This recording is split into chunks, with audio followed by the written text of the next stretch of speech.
All right, so how many of you have sold up your product to a company that's like 10,000 times your size? All right, what about 1,000 times your size? That's still big. All right. So I thought today when I was going to talk, I would give you a couple key elements of a test and learn. So just quickly about me, I think we did a good job at introducing me, but my company, Sampler, helps brands distribute product samples online, and we sell into massive conglomerates, so like L'Oreal, Mondelez, Kraft. And why I decided to talk about test and learns is that in our industry, we've seen a lot of these types of programs come up. So these are programs that match up startups with big corporations and allow them to do small tests. Sometimes they're called test and learn, phase ones, pilot programs. And what that helped me realize is that enterprises, they want to spend on innovation, but they just simply don't know how to buy it. And if you think about it, it makes sense, right? We're all building something new. We're all saying it's the new this of that. We're all saying we're trailblazing in our space. And so every single time we present our ideas, it's not surprising that it's simply not in the budget. And so as innovators in our space, we have to make it easier for our potential clients to try or buy our product. And so today, I really wanted to start the conversation here so that we can share best practices on how to package our solutions, which are new in the space, to these big companies. And like I said, that sometimes is in a test and learn. So here are some 5 key elements that I believe you should include in a test and learn with any enterprise client that you sell into. The first one is a clear objective. So what exactly are we trying to prove with this experiment? You really want to spend time listening to your customer at that specific time, and you want to make sure that that objective really fits your core value proposition. Because at the beginning of my company, I'll say that a couple times I was like, yeah, that kind of fits, maybe I could do that too. It's important not to do that because it can really take some time to get these going, and it can really stray you away. So for us, a good example is when we worked with Ritz. Their objective was really simple and super aligned with ours. They wanted to show that traditional sampling is less effective than digital product sampling.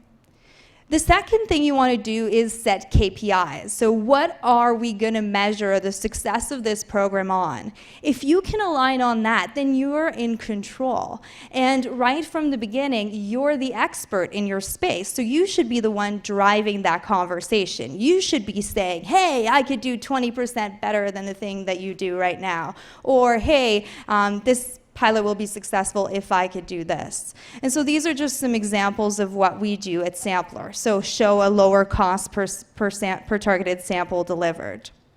The third thing is you want to figure out the scope and the duration of your pilot program. You really don't want this thing to drag on and on and on.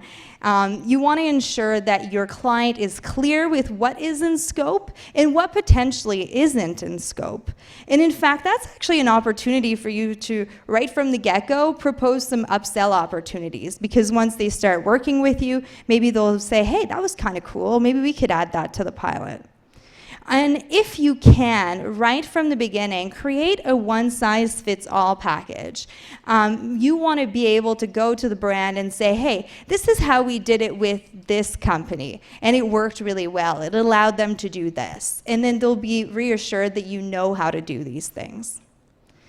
The next thing is you want to define the key stakeholders in the company. The worst thing about running an experiment is running it with the wrong person. Running it with someone who really has no power in making the purchase decisions past the test.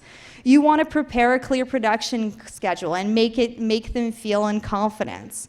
You have to make it extra easy for them and also make them look like rock stars. They're bringing innovation to their company and they want to be rewarded for it. So help them showcase all the great stuff they've done. And then if you've built a rapport, they'll become your internal cheerleader, and that's going to be forever awesome. The last thing is to have a continuation plan. what do you want this client to actually do at the end of this pilot? And one of the hardest things to do is to actually make sure that they actually know what your full package looks like. So, hey, this is actually how much it cost after this pilot. So you really want to ensure that you're all aligned around that. You want to make sure that right when you're done your campaign or your test, you schedule a case study call so that you could discuss. And you also are really involved in understanding what their next year or their next month looks like. So ask them to actually walk you through their annual business plan. And then absolutely have suggestions for next steps. So the reason today I wanted to bring this up is because I never want any of you to feel like you can't sell into an enterprise client. You can. You're your own worst enemy, and if you can just structure your conversation with them, you'll have the confidence necessary to make it happen. Thank you.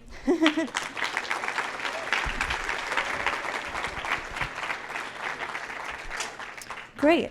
So if you have other tips, it doesn't need to be questions. Yes, at the back.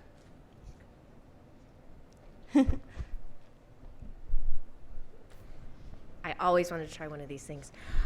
Question, what you're talking about is more of a CPG or a packaged good type of test and learn. How do you apply that test and learn concept to a services industry or to a services experience? Yeah, so I think it ends up being the same. So obviously I wanted to show you some examples from our business just so that you can put it into practice. But definitely setting an objective, setting KPIs, making sure you're working with the key stakeholder, that applies to any of the different industries for sure, and certainly to services companies.